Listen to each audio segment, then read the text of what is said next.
So, and I keep telling her, I'm like, Jenna, you could always sell your fucking feet pics online. You could always do some OnlyFans shit. Oh yeah, he's trying to get me to do OnlyFans. I keep trying. She's only got 1 foot though, dude. Yeah, I know, but people like that. True. It's like service industry or OnlyFans. I guess those are just like nothing in between. Those are my two options. Yeah, those are the two. Those are definitely your two options. And listen, to be clear, I'm not doing OnlyFans.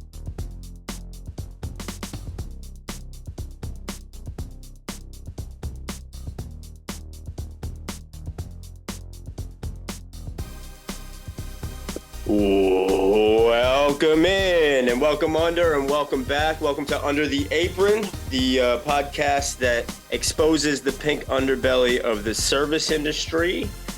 Today is a special day because not only because we have a special guest, but also because if you haven't listened to the last episode, we have a new host. We have a changing of the guard. Chris Marcella has gone on, taking his talents to grad school with that sultry voice.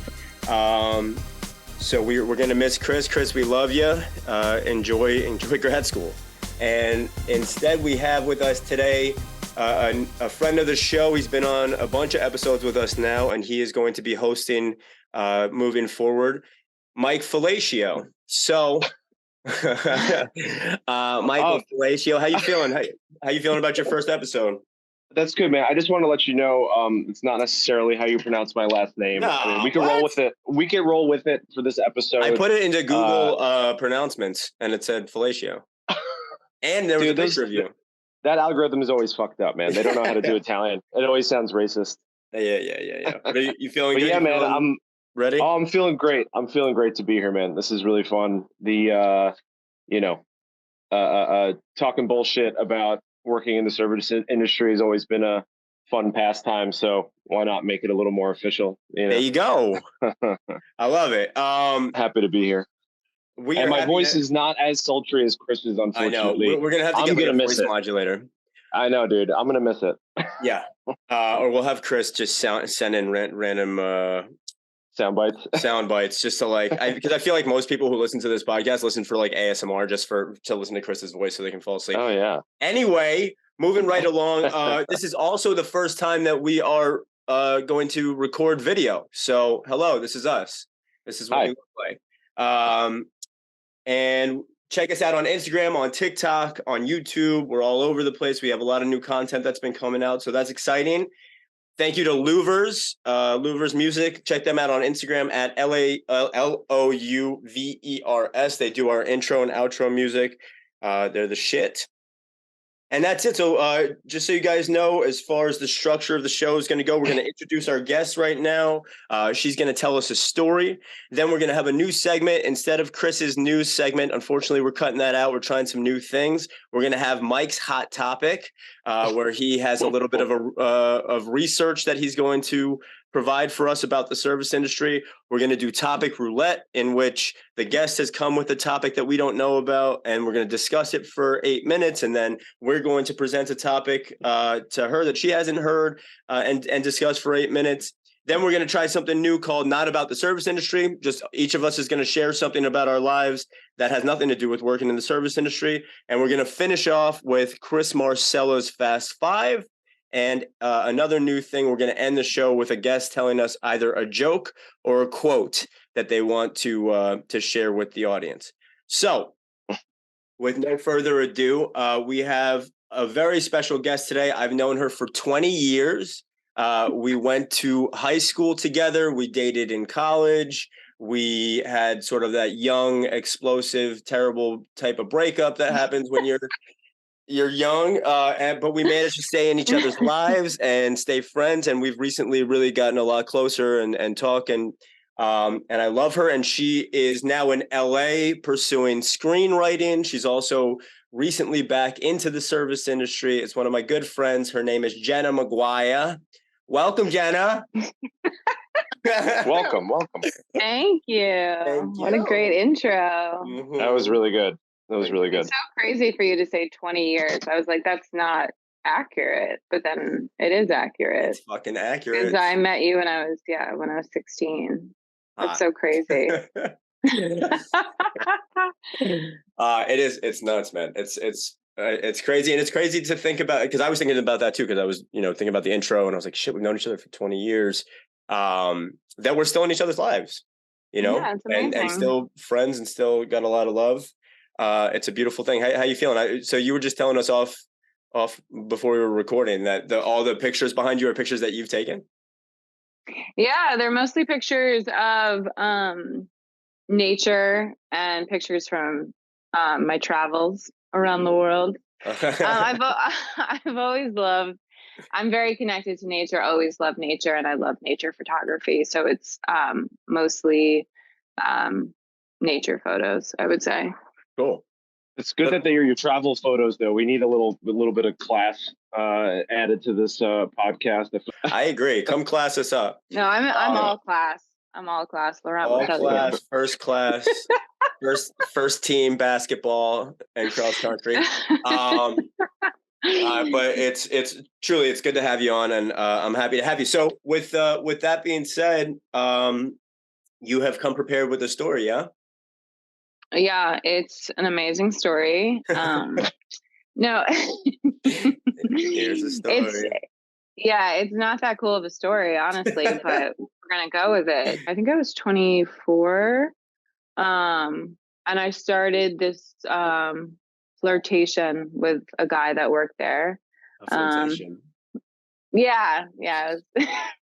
Like, as you know, like I think I started to know he was like interested in me, and like at first I wasn't really interested, but then like our flirtation grew a little bit. But anyway, so I was working on a particular shift, and it was super busy. I think at the time that this happened, I was like very much in the weeds, and which, if you don't know what in the weeds means at the restaurant, it's when you have like a million things to do and you have so many tables and everyone needs everything all at once. So I had like this stack of glasses and I placed it up on the bar, but one of the beer glasses fell on the floor and shattered and like bounced off the rubber mat, and one of the pieces of glasses came and split my calf open. Oh my God. Yeah. So I looked down, looked down and I could like see the inside of my leg basically. Which was gross. And I had to like in the middle of having a full section, had to leave and go to the hospital and get stitches, which I'm pretty sure was my restaurant paid for, or I hope they did. Anyway, I think it was only like 4 or 6. I honestly can't remember. Yeah, it wasn't too bad. No, it was. But also not great. No, not great, but it was totally manageable. Yeah. But I hadn't realized that like in my server pad, or like where we write down the orders, this guy that I had this flirtation thing going on had written me a note in it being like, hey, let's like grab a drink, here's my number. And at the time, I think he was kind of dating somebody, and a lot of the servers that worked there were friends with her. So it was like a big no-no that we were like having this thing going on. But then he texted me after like the hospital and was like, did you get my note? And I said no, because I was distracted. And then I went to go look for it and I found it. And I said, yes, I will have a drink with you. Dude, this story's crazy, guys. Wait, I have to ask though.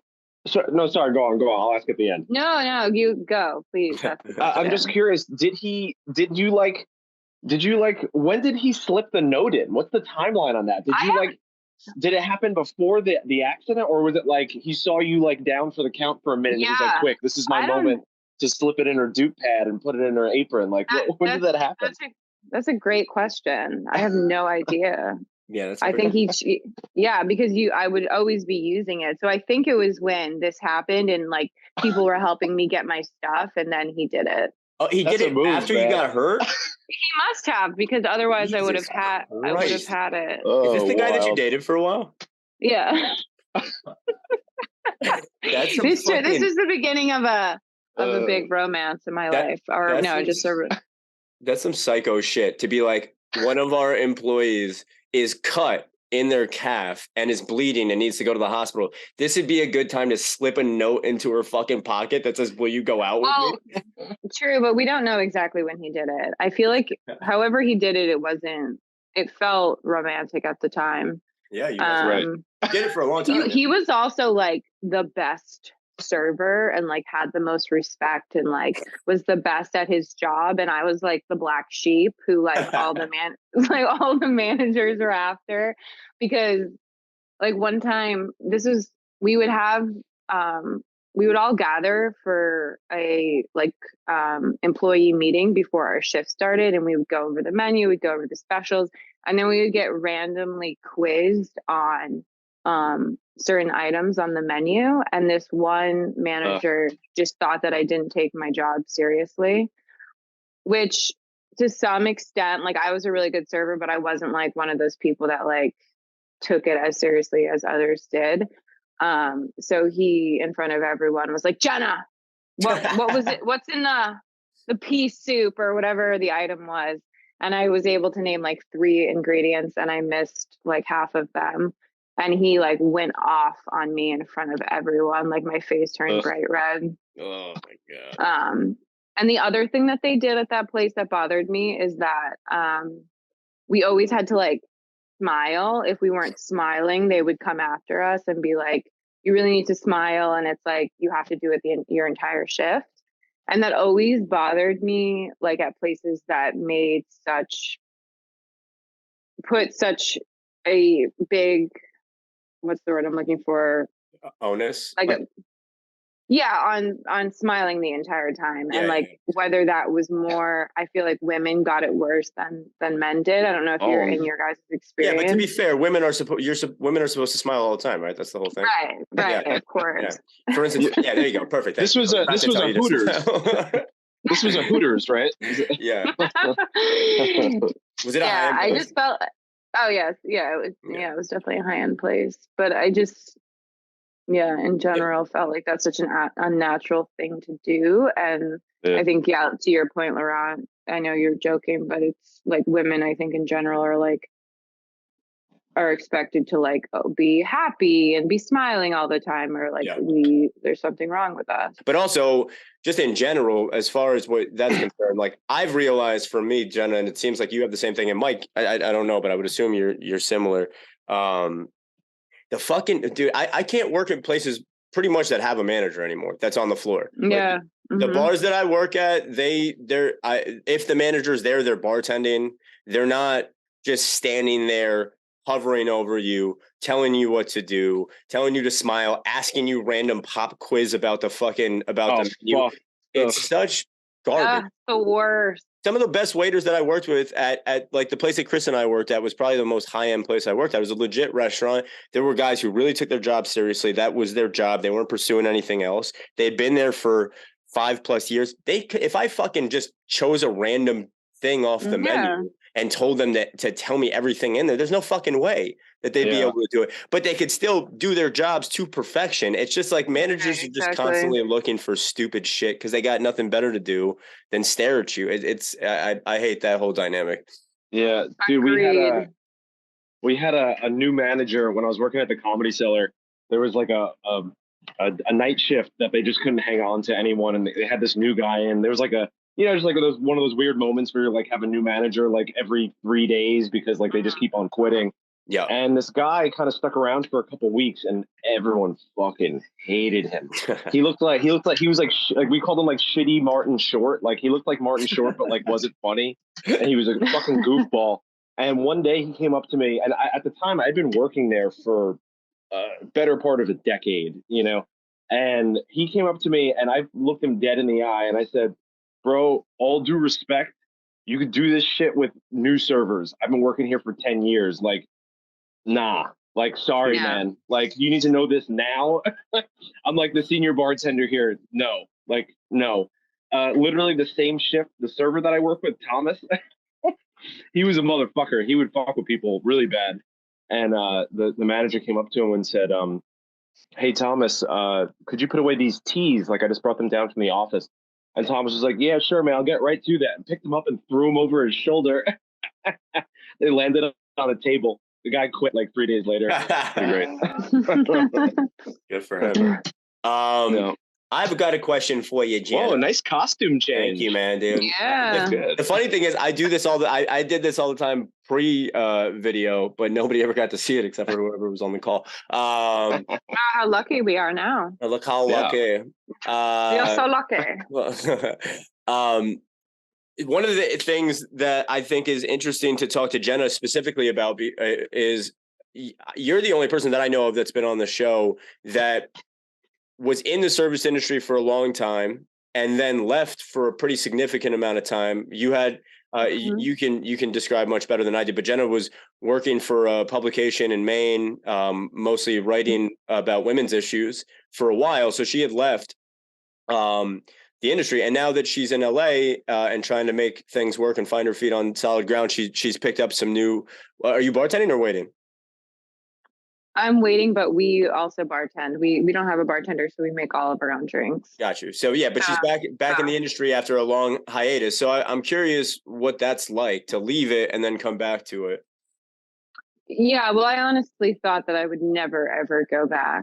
I mean, by the end of my serving career, I was so done with it.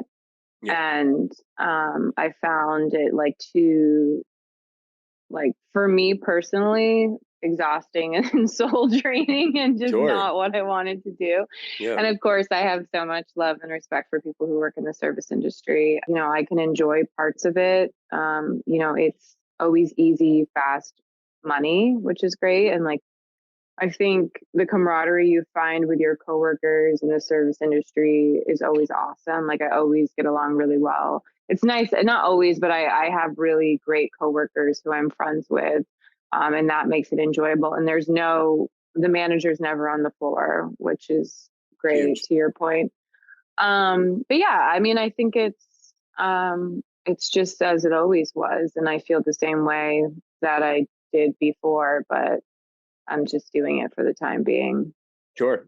I've been telling Jenna, you know, because she's been back in the industry now, and so we've talked about this. And you know, LA. How long has it been now for you in LA? I think it's coming. It will be 2 years in May.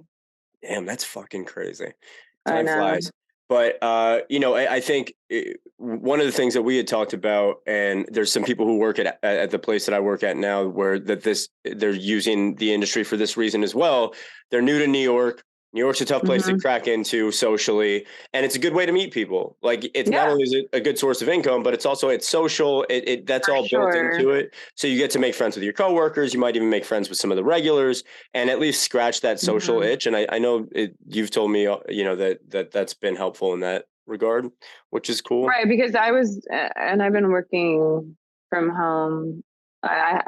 Since I've moved to LA, I've been working from home. So this was my first job, actually here in LA. So it was good for me to just get out of my house and meet people through working at the restaurant. So yeah, I think in that sense, it was really good for me. Oh yeah. I think it's different when, you know, you don't, because I don't drink anymore. So I think it's a very great way to meet people, but I'm not going out for drinks with my coworkers afterwards. Sure. Either. Or getting notes slipped into your pocket while you're going to the hospital or anything like that. No, not yet. Not yet. Not yet. Did you have to get that leg amputated? How'd that work out? Yeah, I only have one leg now. That's beautiful. Yeah. Welcome back with one-legged Jenna. You got me. You got me when I had two legs. I'm so lucky. I keep asking Jenna, because I'm sure that if you haven't already, that she's on her way to exactly what you're talking about, sort of maxing out with the. I am maxed out. You're maxed out. So, and I keep telling her, I'm like, Jenna, you know, you could always sell your fucking feet pics online. You could always do some OnlyFans shit. Oh yeah, he's trying to get me to do OnlyFans. I keep trying. She's only got 1 foot though, dude. Yeah, I know. Yeah, but people like that. True. That's it. It's It's like service industry or OnlyFans. I guess those are just like nothing in between. Those are my two options. Yeah, those are the two. Those are definitely your two options. And listen, so to be clear, I'm not doing OnlyFans. But she may do feet pics of just her one foot. So comment in the section below if you think that Jenna is selling her feet pics. I do have like really beautiful feet, though. I'm going to say that. Foot. So. It's turning into fucking Opie and Anthony right now. So moving right along, Dan. I forgot to mention, first of all, thank you to Private Jet for sponsoring our show. I got my little trusty strawberry cough weed pen here. You guys are awesome. Check them out. They're premier weed service in New York City. Look them up on Instagram at Private Jet NYC. So thank you for that. I thought you were just talking about like the concept of private jet. Yeah, thank you, private jets, for all around the world for promoting us. For your carbon emissions and for your promotion. We get a special relation, like we get an in with private jets so that every private jet around the world is just playing our podcasts on a loop. This is it, bro. Yeah. This is it. I'll look into that. I'll reach out I'll have my people talk to their people. But Also my friend Pete Chalfin, friend of Aaron Mendick, who's been on the show, just had a baby girl. So congratulations to Petey, and he's gonna be the best fucking father ever. He's the shit. And he texted me like 3 days after his daughter was born, and he was like, because we just dropped the roundtable discussion stuff, and he's like, under the apron roundtable discussions, they're awesome. Do you guys have any merch for babies? So we gotta start coming up with some under the apron baby merch. These babies need. That's the only merch we get. Yeah, we're only doing baby merch. We need to make baby aprons. But congratulations, dude. You're the best. Dude, tiny little baby koozies that they can put their bottle in. You know? Oh, I thought you meant where you could just put the baby in the koozie and just carry it around.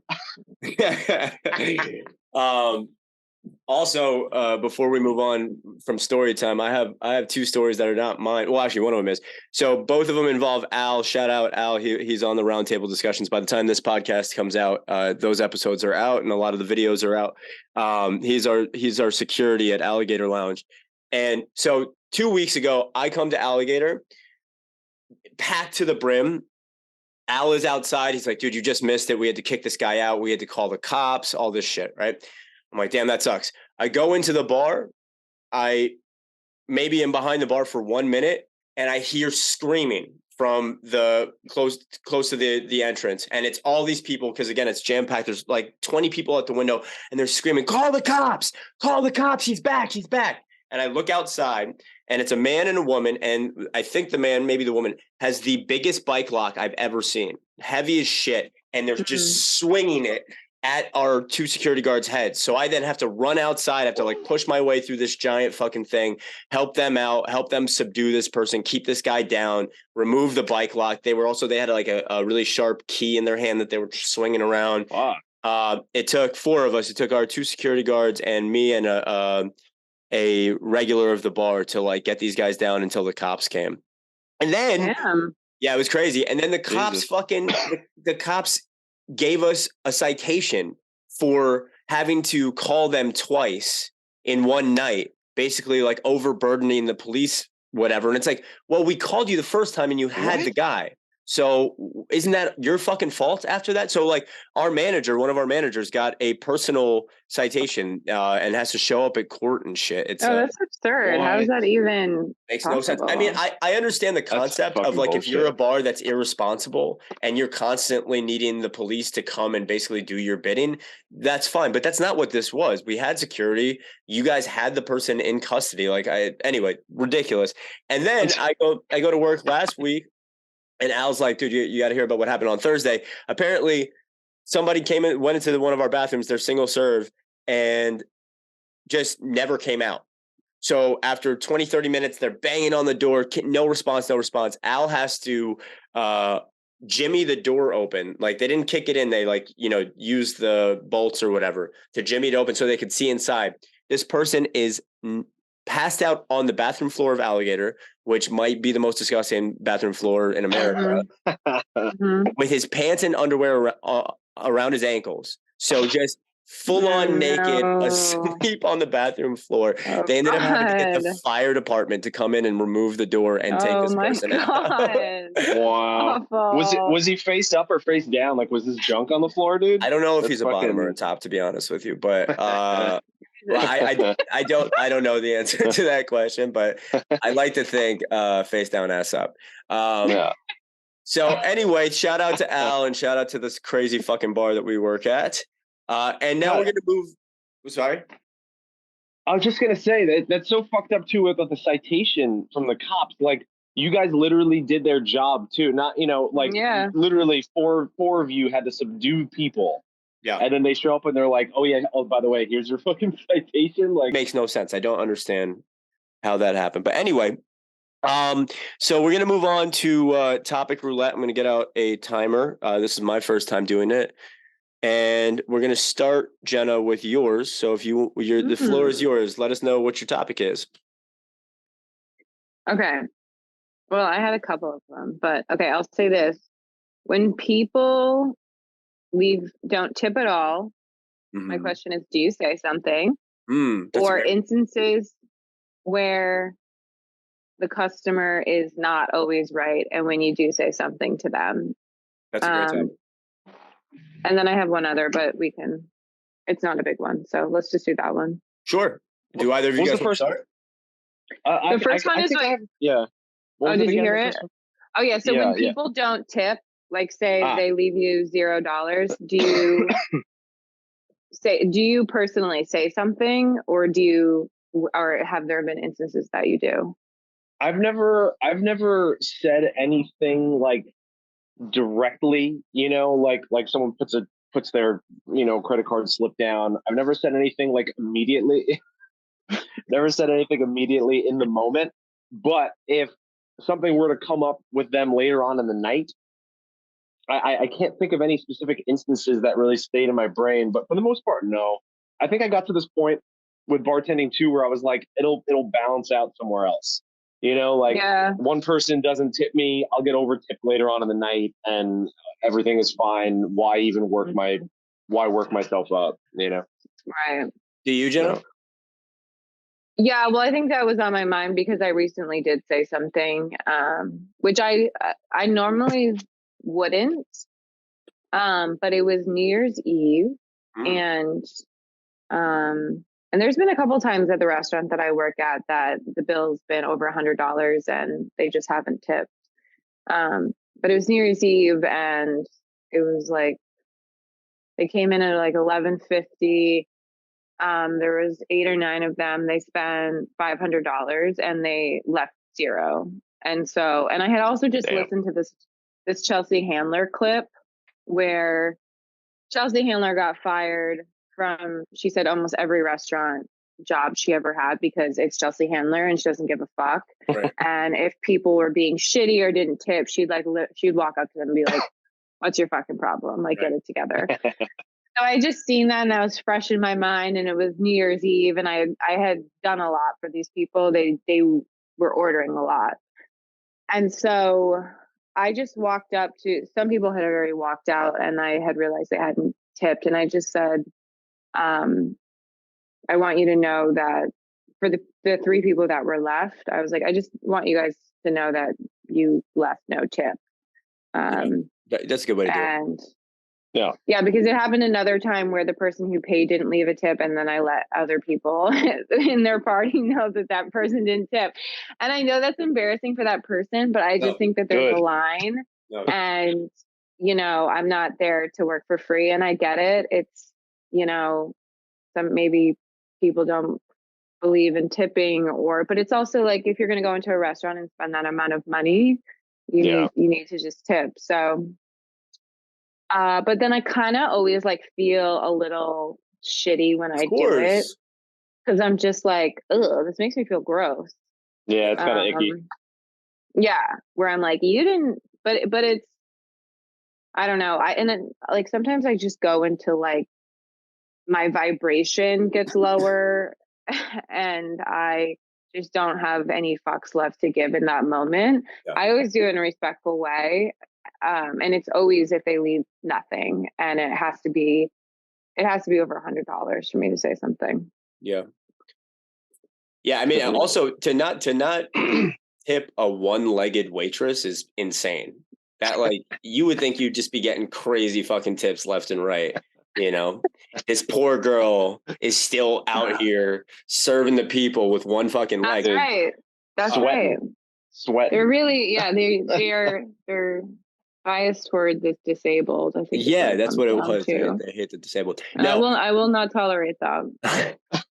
Stand up for your rights, dude. I mean, stand up. It's going to be hard for you to stand up. I think it was Chelsea Handler. Honestly, I don't think I've ever done that until I watched that clip, and this was like 2 months ago. So those are like the two instances where I've said something. Otherwise, I never have. Chelsea.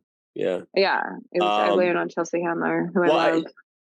I just want to, two thoughts here. One is also, can I say something quickly? We don't have to just talk about tipping. I'm saying, like, and I have another story for this in a second. Sure. Anything where you feel like with this, you go against the mentality of the customer is always right. Right. For me, there's a distinction, a very specific one, between waiting tables and bartending. Because waiting tables, you only have somewhere between 5 and 15, tables that you're going to wait for the whole night, potentially. So the money matters a lot more. The bill's higher. If they don't tip, that's a significant cut into the money that you're supposed to be making for that night. Right. It affects you a lot more than for me now at the bar. I have so many fucking slips and so much money coming in that, like Mike said, it's going to even out. Even if it's a big bill, somebody else is going to tip, 40% or 100%, and it's all going to even out. So I've let that go in my new life, but I waited tables for a long time, and it's a hard pill to swallow when you're like, this is the fucking table that I'm like relying on to make the amount of money that I'm supposed to make tonight. And when that doesn't happen, it's a real kick in the face. And also, you're doing a lot more as a waiter. Like you're really you're investing a lot more time there. So it does suck. I've never been in a place, my managers that I've worked at for those types of restaurants are always like, you can't say anything, so I've never even really had the option. I think I chased one table out once at a place, and I was like, guys, like, was the service not good? What's up? Because you didn't tip. And they're like, actually, we did. We just left it under the napkin. And I was like, okay. So you're like, so one time I decided to speak up, I looked like a fucking asshole. That was the worst. Oh God. But Jenna, I think the way you did it is a good way. If there's a way to, by the time that you've seen the tip, if they're still there and there's a way to get into the ear of the person who didn't pay. And I think that's the most effective kind of like savvy way to be like, hey guys, I don't know what's going on, but your friend didn't leave a tip. It's the best way to do it is approach them with giving them the benefit of the doubt, assuming that they just forgot and it wasn't intentional.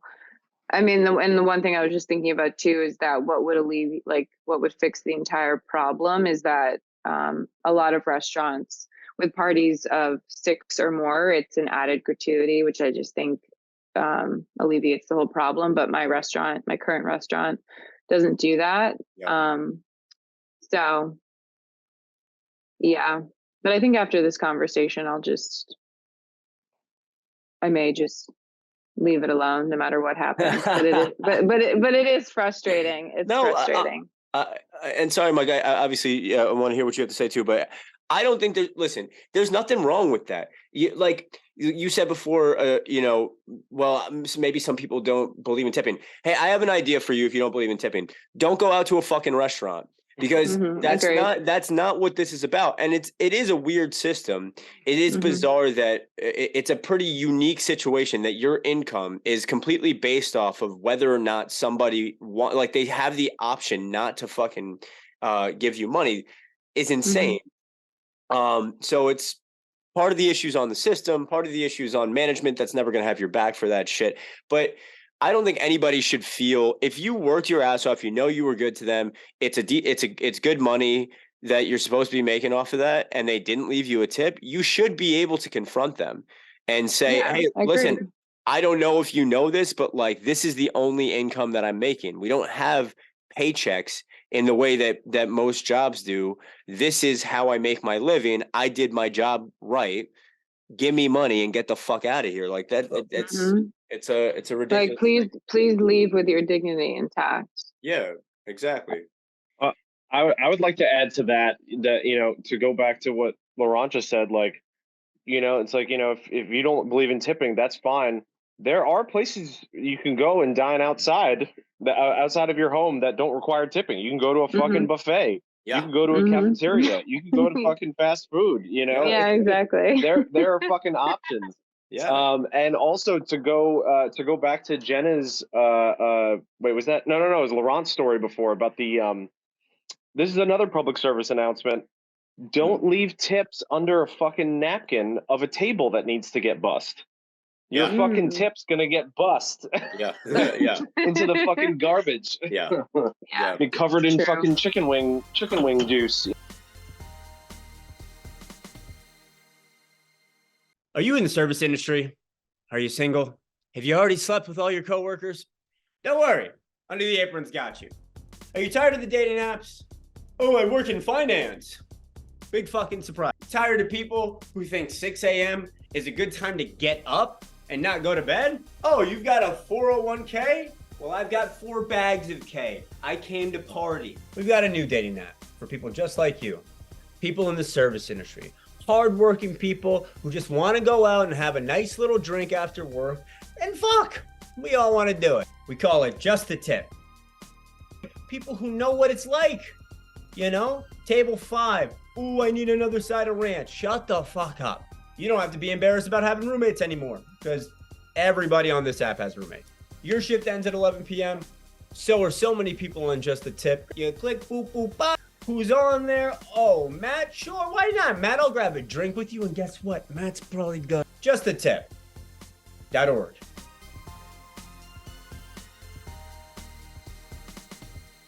So we've discussed on this show many times in many different ways how drugs and alcohol affect working in the industry, how much it can add to the trap of being in the industry, how slippery that slope is, how you can wake up and realize that you've been going out to bars with your friends every night for the past month or year or several years, and lost sight of what some of your goals were.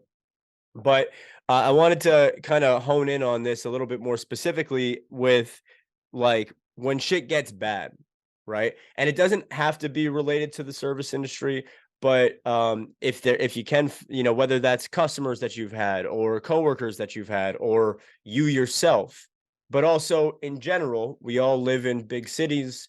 Drugs and alcohol are a big part of our existence and they're a reality all around us. And just, what do you do when you see it getting to a severe point, either in yourself or in the people around you? I could start. I remember I said I worked at the Comedy Cellar for 6 years straight, and then I worked at a little sake bar in the East Village for just over 3 years. And that was when that was what I was saying before, when I quit and had to start dog walking. Like that was when I knew, because it was really, in the end, I think it was like a growing drug problem in me, really, that drove me to where I was. Like I was like at my fucking wit's end, coming from every part, like just sick of the work, but also like coming in like all fucked up and hungover from the night before, you know what I mean? And just sort of having to like, you got to stay in that fucking rhythm or you're gonna fucking die. Especially if you're working, 4 days a week at a minimum. That was what I did. I fucking ran away. I fucking ran away completely and cuddled puppies instead. Like I literally went fucking opposite, Yeah. That's a good way to do it. Yeah. Yeah, I mean, I don't have a lot of experience with alcohol. No, I mean, I'm sober and I'm in recovery, so I have a lot of experience with alcohol and the abuse of alcohol. Yeah. I was talking to Laurent, or we were just texting about this topic, and I mean, I think I was gonna drink the way I wanted, no matter what I was doing, because that's the kind of drinker I was. But I think, yeah, I think the restaurant industry is a great place to be an alcoholic. Or if you're someone um, who loves drinking and partying, it's very conducive to that lifestyle and it just goes with it. Yeah. And I think for me, it was like a great place for me to romanticize alcohol in the sense that like now I'm really into craft beers and talking about craft beers. I'm really into fancy wines and talking about different varietals and what goes with what food. And like now I can make it this thing about the soil and like all the notes in the wine. And I had that was amazing for a while. I had so much fun in the industry talking and celebrating alcohol. But yeah, I mean, I think you can drink after work and you go out for drinks and then you're up super late and then you can sleep, then you just sleep in and then you start it all over again the next day. So I can't really speak to it as someone who is just like, for me, alcohol has always been a problem. Sure. But I think, and perhaps like a lot of ways, like for a lot of years, why I stayed in the restaurant industry. But I think now, I want to say that it's like it is totally doable to work in the restaurant industry and not drink and be sober, even as someone who bartends, which is pretty wild. Yeah. But I'm so removed from that part of my life that I view it much differently, and I can sort of understand why it's like a beautiful, fun thing for a lot of people. But there's like varying degrees. Sorry, I'm going on a tangent No, now, but please. I've talked to so many people who aren't, addicts or alcoholics, but where drinking has caused distress in their life or problems in their life, and or people who feel like they're drinking too much or abusing it. So there's all these different levels. And I think for even people who don't really struggle with it, it's still something that people want to do less and can create these like unhealthy um, lifestyle habits. Yeah. So it's good to try and have balance with it. And sometimes that can be hard when you're just constantly around it. Yeah. I mean, I think the distinction between addict and not addict is important, but also, you know, even for people who aren't addicts, like I I've seen this so often. Think about all the things that are at play here. You're at a place, especially the bars that I work at that are open till 4 in the morning. Hmm. That's a place where people go to get fucked up, right? So the people who are there with the express interest of getting fucked up. Not only is there a lot of alcohol, but there's a lot of drugs, there's all that type of stuff. If you come into that world, it's always in your face. It like even if you didn't Hmm. come in being a big drinker or a big drug person, the alcohol is always there. So that becomes a slippery slope where you go, yeah, I'll take one shot, and then the next week it's I'll take two shots, and within a couple of months you're taking 10 shots a fucking night. Then you're tired or you're drunk, and somebody has coke. So then it's like, oh, here, take some Hmm. coke as like a PDA. This will help you to like finish your shift, Yeah, you know, 100%. and then it slips into also, on the other end of that, a lot of people just need it for the camaraderie. If you work at a place that's Hmm. extra fucking stressful and your managers suck and this and that, and you didn't get tipped, you have your friends and they're all going out to a drink after the shift. And that's a nice way to decompress.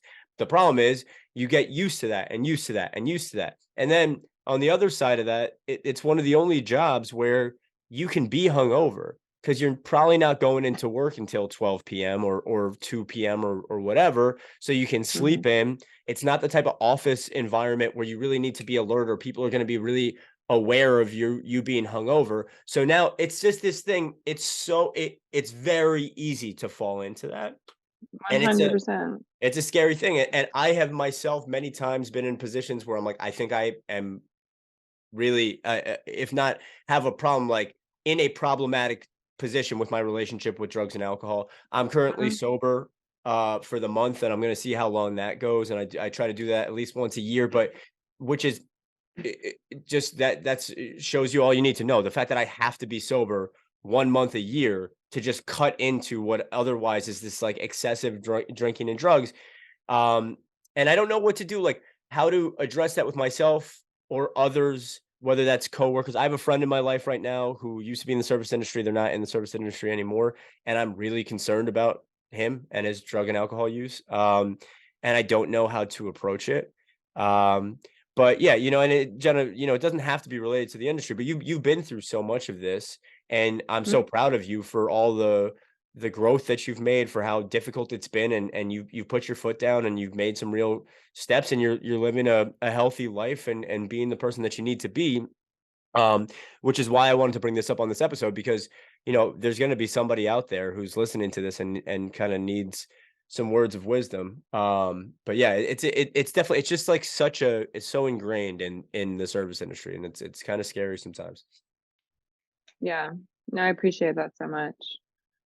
Yeah, I mean, if you're listening and you struggle with drugs or alcohol, I see you and I fully understand. And I thought I wouldn't get over wanting to drink and being a drinker for years. But sobriety is absolutely the best thing that has ever happened to me, and also like the only way I can live the kind of life that I want to live. And I honestly, and I think I should mention this too, like I have so much fun in sobriety.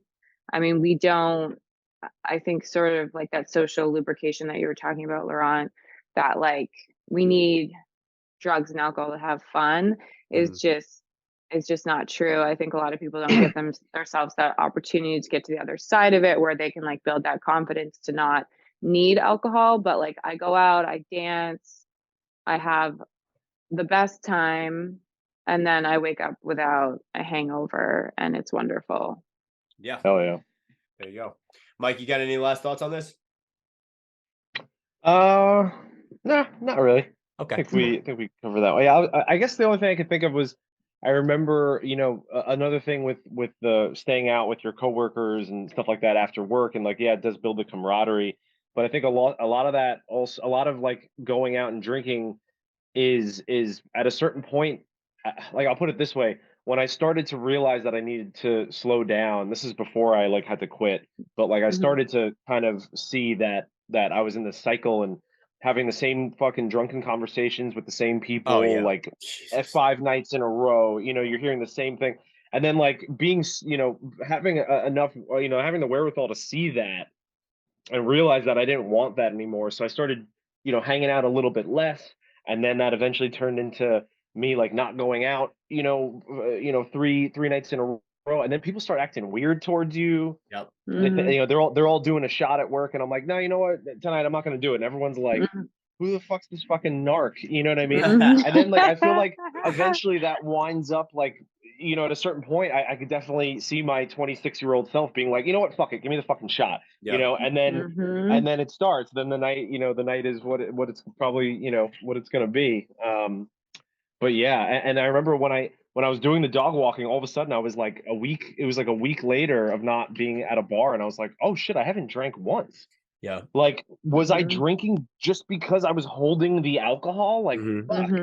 I felt so fucking goofy, Yeah, that's one thing, Mike. You mentioned it before, and I know for a fact that if I wasn't working in bars, that I would be drinking half, if not less than that. Not only because of the shift, but my friends come in, my drinking and drug friends who I love, but that's a lot of our relationship is they'll come in and then expect that that's going to be how the night goes. And so if you, sometimes that might, you said it, you ran away, and that it kind of is dismissive or whatever, but that may be the best thing for some people. Just if you need to get out, if you're seeing that your life is really getting that unhealthy, then maybe you need to get out. Can I lead right out of that, Laurent? Yes, here we go. Into the next section. I have a great segue. That's great. Mike's so at the opposite, I'm gonna welcome. Oh, this is fun. I've never done this before. Hey, bear with me. Hey, welcome everyone to Mike's Hot Topic. Woo! This is by now. Hopefully, I've written a jingle that is playing behind my voice right now. Yeah, so at the opposite end of the spectrum from what we're talking about now, the potential, maybe having to leave the service industry because of an issue you might have. I'm going to take us back to the history of the service industry. Woo! I'm taking us all the way back. So the first written record of what we may consider today to be, something, resembling a modern restaurant. The first written record is we're going all the way back to ancient Egypt. Oh, this is the year 512 BC. Oh. There was the record of a restaurant that was in a sort of in a poorer area. And it served one dish. You get no options. There's no drinks. Served one dish. It was a bowl of grains, wild fowl, and onions. Keeping it simple. Yum. Yeah. It's like, dude, street food, baby. Wild fowl, grain, and onions. Another great example of early modern restaurants was from ancient Greece and Rome. There was a type of restaurant called a thermopolium. Said that this is some of the first instances of something that's sort of like modern fast food. It was cafeteria style. You come in. It was a lot, for travelers. A lot of the time, you come in, you get your plate, and you head on your way. And yeah, these places were also for poorer areas of larger cities. As places that people didn't have homes with full kitchens and or they were working so much that they didn't have fucking time. They were working 16-hour days. They come get their fucking, bowl of wild fowl and they'd have to get to bed because they had to wake up early next morning and get back to work. A fun example of where these thermopolium was in Pompeii in Italy. There was records of 158 thermopolia, which is the plural. The Romans had places called papinas. They were wine bars that served small dishes. They were similar to the Japanese izakaya, which actually the restaurant that I worked at in the East Village was technically an izakaya. It's a place that's mostly alcohol, but then they have small plates. Small plates keep you drinking. Cheap small plates keep you drinking, keep you eating. Yeah. All right, so now this is the crown jewel of Mike's Hot Topic today. I enjoy this a lot. Okay, so the latest version of what we would consider by like 21st century standards of a restaurant dates back to the 11th to 12th century in China. I forgot to write down the names of the cities, but it sort of came from the culture of coming out of tea houses and taverns and inns, which were for travelers or transient types. And the interesting thing about this one was that at this time in these areas of China, they started to include in restaurants cuisine that was from different parts of China, to accommodate people who were traveling from those places who wouldn't be used to the cuisine of this area. Okay. They would be like, oh, hey, we got some of the shit that you guys make over there, which is kind of interesting. You think about like a restaurant from a different country or, like we live in New York, we got a Thai place, we got an Italian place. Like this is kind of the first instance of someone trying to accommodate someone wanting a cuisine from a different area. So that was interesting. But okay, crown jewel. An account written in from this one city. I can't remember what it was called. In 1126, there is an account of a restaurant which did. They would have a team of servers. Right now, this is where we come in. A team of servers who would come out, and they would all be holding. Say there was like 6 or 8 of them. They would all be holding a plate of food that was an example of something you can order. So this was like I guess they had paper menus sometimes at these places, but this place they like to bring out the food and show you what it is going to look like. When you ordered it, right, each person at the table would order it. The whole group of servers would sing your order to the kitchen. Wow. They would sing your order to the kitchen, and then the dishes would have to be delivered in the order that they were sung, or it was very disrespectful. So I think this is Awesome. the first account of servers having to fucking sing at a goddamn table and feel like a fucking idiot. So, I mean, it wasn't happy birthday, but right. Holy shit. The first Cold Stone Creamery awesome. was in China. Yeah, exactly. Yeah, gotcha. Yeah. Cool, man. And I also wondered, like, were there Karens in prehistory? Were there Karens asking to speak to the manager in Pompeii? I'm sure. Well, Well, yeah, that's Mike's hot topic. There we go. Mike's hot topic. I love it. Yeah. I love it. Thank you, Mike. That's awesome, man. Did that go okay? Was that all right? I think that was great. Yeah. A little bit. I was a little nervous, but we're learning. Right, that's all right. We'll keep figuring it out. Yeah, you nailed it. Dude, look at me. Just for the record, I just want you to see my conspiracy theorist notes. This is what I was working off of right there. Okay, so. Yeah, the FBI is going to be at your house soon. But all right. Well, thank you, Mike. Moving right along, we're gonna just hit a little bit more chat. We're definitely running long. I think these episodes are probably going to be a little bit longer than they have been in the past. But quickly, a couple thoughts, and then we'll move on to the end of the show. So I have a question for both of you, real quick. Jenna and I are exes, a long time ago now, but it got me thinking. Do you guys in general keep in touch with your exes? Do you make an effort to be friends with them as long as it didn't go like really, really poorly? Is that because to me, I'll just say my part of this.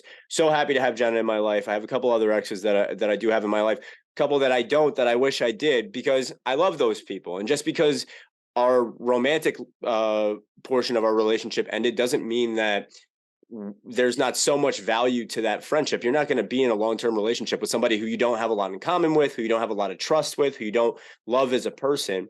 And I find it so weird that it's a commonplace for people to be like, oh, that's my ex, fuck my ex. So I'm just curious what you guys think about that.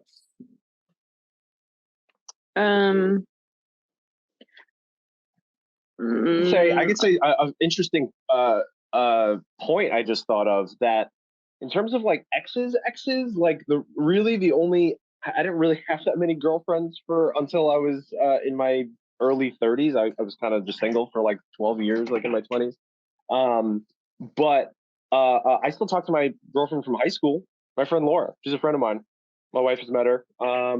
But this is funny, talking about service industry and the time spent within the service industry. Jenna, you were talking before you met a longtime boyfriend from working in the service industry. Friends of mine, dear friends of mine who I've known for years, like we hooked up 15 years ago when we were like all in our 20s, getting fucked up at bars till 6 o'clock in the morning. Like, I mean, like I can list off like a group of my female friends who I'm close with, who I've hooked up with all of them, and it doesn't mean anything because we were like, we were friends before we hooked up, and yeah. That's awesome. Yeah, I think I was trying to think. I think of all my serious boyfriends, I don't think I talked to any of them except for you, Laurent. Yeah, thanks a lot, Jenna. Lucky. No, like I don't think I'm on bad terms with any of them. I just think that door has shut. I don't know. I agree that it's like, I really think it depends on like the nature of the relationship and how you broke up. And yeah, if the relationship was like really had a strong foundation of a friendship, yeah. If it was like purely romantic, yeah. I think it's harder. But usually any romantic relationship should involve a deep friendship. But yeah, I don't think I talked to any of the serious ones. I think the less serious ones, yes, I talked to most of them, but no to the others. That kind of makes sense to me though with you, just because clearly, as me being one of your exes, you have terrible taste in men. So once you're done with the relationship, you're like, no more. Okay, first of all, no, I do not. Yeah, no, that was a joke about me. I'm just saying, okay. if I'm any fucking indication of the men that you're involving yourself with, then I wouldn't talk to them either. I'm kidding. But yeah, it's hard for them to talk to me. It's probably it must be all those. Yeah, I remember her when she had 2 legs and didn't have so many fucking photographs of nature. But Yeah, I've always just found that fascinating. Again, like, you know, yeah, it is fascinating. Yeah, because it's and Mike, you saying the same thing, like, you know, crossing over to the threshold of like physical relationship and being and still managing a friendship. Like, yeah, why not? And again, for me, it's if you had took the time, you spent years with each other. Jen and I were together for 2 years. We got to know each other in ways that like my best friends don't know me the way that some of my exes know me, just because of like the intimacy and the close proximity that you're in, all of that. Why are you just gonna? That's like real social and like I don't know what the word would be, but currency, like for the soul. Like those are people that Bonding. you're really close with, and then you're just gonna throw that in the trash because the romance faded. Like anyway, Yeah, to each his and own. I think that I mean, and I think and you and I had like such a strong friendship, and it was funny. Just a quick thing about Laurent, because he was when I met him. By the way, no, he was like basically asexual when I met him. Like he didn't want to talk to any girls. Like he was not interested in talking to girls. It wasn't that he was asexual. I just don't think he was interested in anyone. And I think you guys kind of like teenagers, right? Yeah, we were teenagers. 16, like I was I love it. Yeah. 16 and he was 17, but he was like, I did this summer program. So he was like the kind of like what's comparable of like a college counselor. Like that's what he was to me. So he would like counsel me and like was trying to help me. So he was like my little therapist. And then we'd have these like deep conversations. But yeah, you're still trying to hold on to that therapist dynamic. But yeah, he just he wasn't dating anyone. And so I like found that very like intriguing, but he just was like, he didn't date. Well, I mean, you were 17, so who cares about dating really? But, I found that interesting about you when I first met you. I thought it was like a challenge. Yeah. That's the only I don't know what that has to do with anything other than like, it's just a funny story about Laurent. Asexual Laurent is obviously his new nickname. Yeah. I go through weird periods of time like that. I went through like a 7-month period of time after I got split up with my wife, where I didn't, not only was I not interested in anybody romantically, like I like the sexual part of my brain just shut off. And that's happened to me a couple of times in my life. Like Jenna said, when I was at the high school that we were at together. Boarding school. I think it's important to say it was a boarding school. It was a boarding school. And we were just all really close to each other. And it was for kids with behavioral problems and emotional problems. And I think I just like, it put a weird taste in my mouth. And I was just like, I don't want it right now. That happens from time to time. That's incredible for a 17-year-old. Jesus. Yeah. Yeah. Thank you. One last question for Jenna before we move to the end. You're now in LA. You're pursuing screenwriting. You finished your first fucking your first script, which is huge. Congratulations. Nice. What, a movie? Yeah. Great. That's awesome. Congrats. Wow. Thank you so much. What a great pitch. But movie. It's a movie. Yeah, it's a fucking movie. I wrote it. I'll say it's a comedy about true crime. It's called Bad Husband. There you go. Sick. I like it.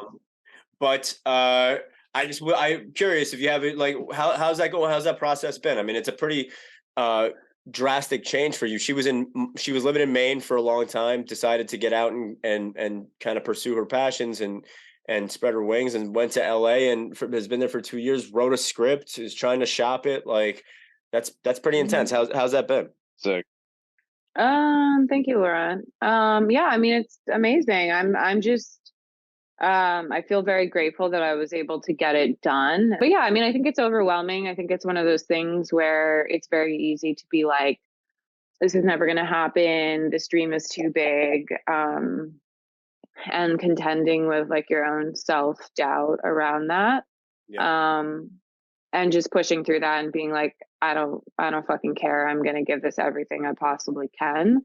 Yeah. And if it doesn't work out, then it will lead me to something that's meant for me or something. But I love film. I love telling stories and creating stories and writing. So I just am grateful that I have something like that I love to do.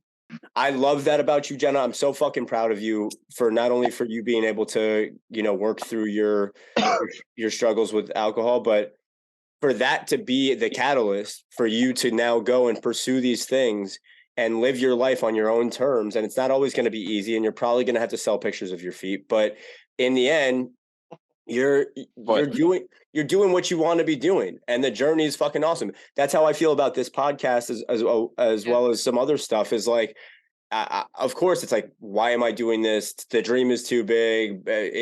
Should I be embarrassed to be putting this stuff together? But I don't give a fuck. Like, you have one life. I think as it relates to the service industry, going to a bar and restaurant every day of my life is as much motivation as I need to go, hey, go do something else. Yeah. Do something that you care about, do something that makes you happy. And maybe you'll be successful at it. Maybe you won't, but at least you're fucking doing things that you want to be doing. And I'm sure, Mike, you can relate to that as well.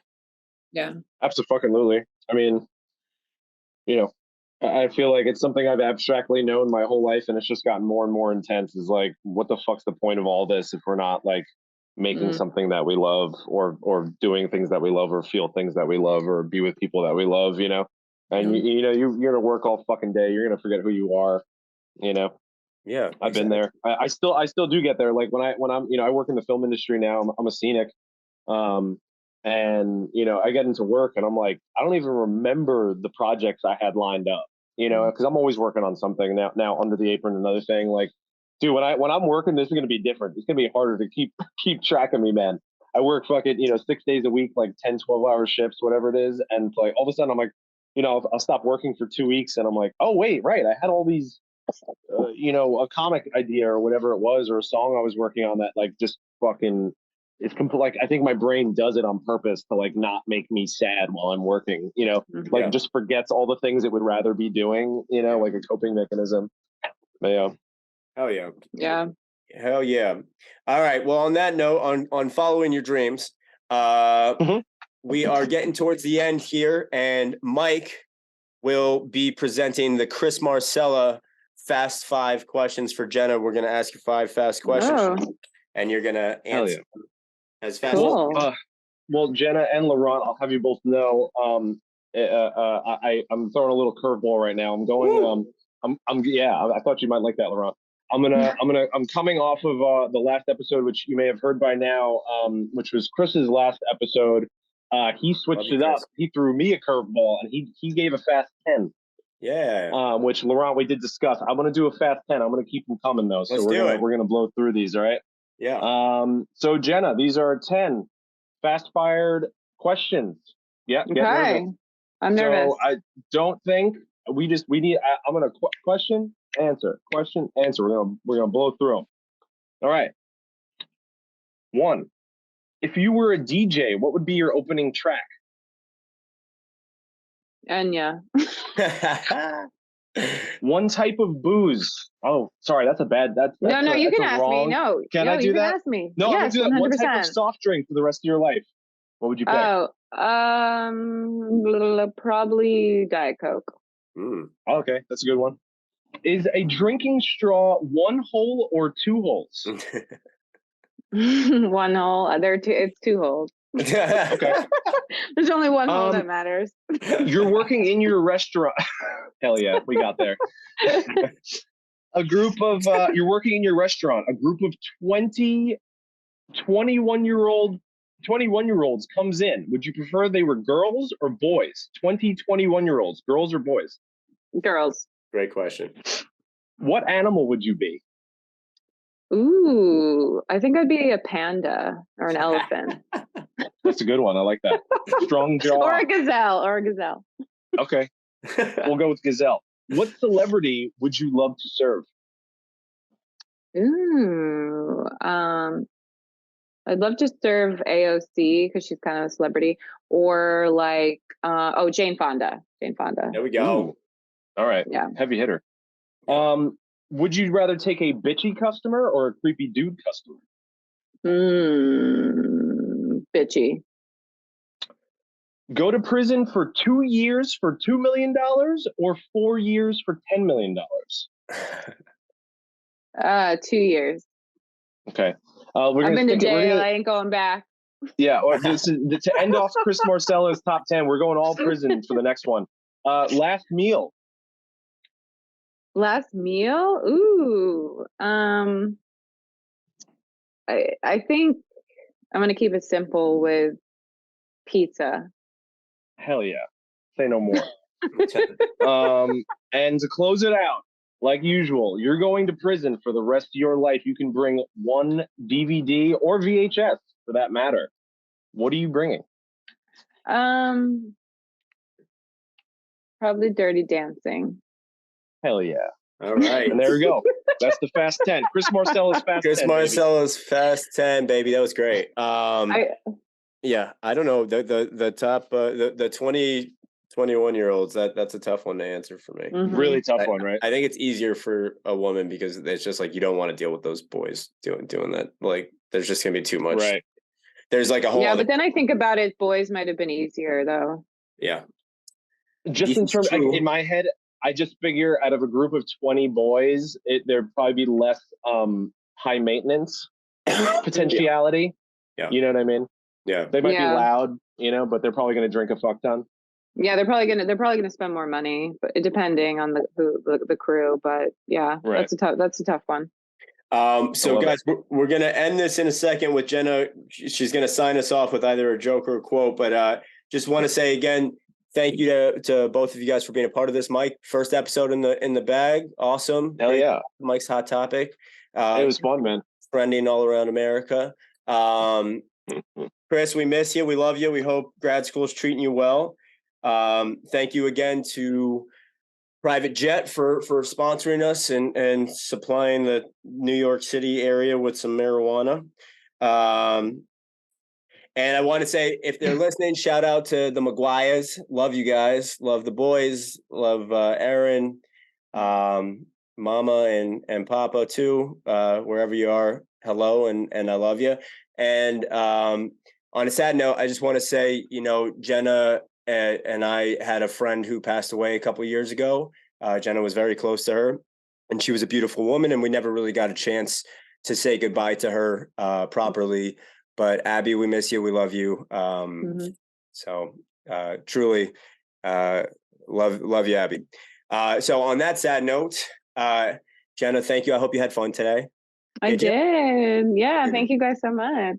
Thank you. And what you got for us?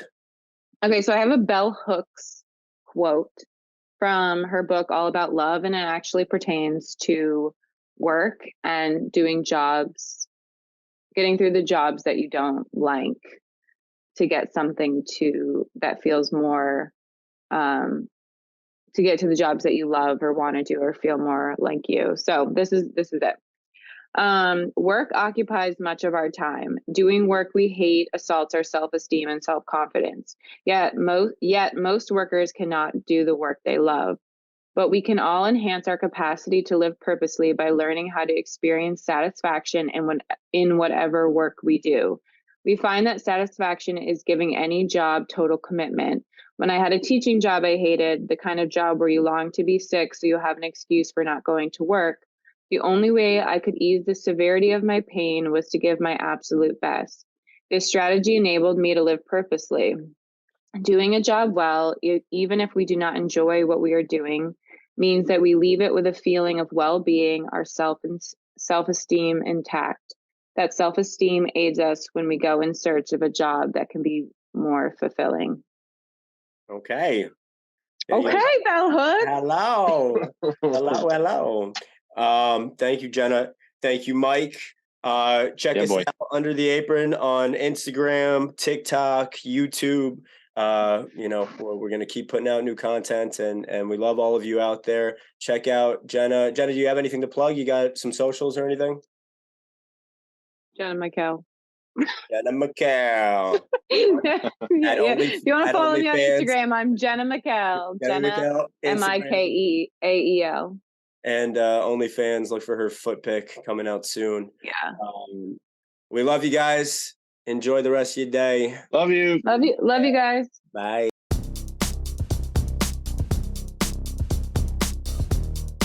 Thank you.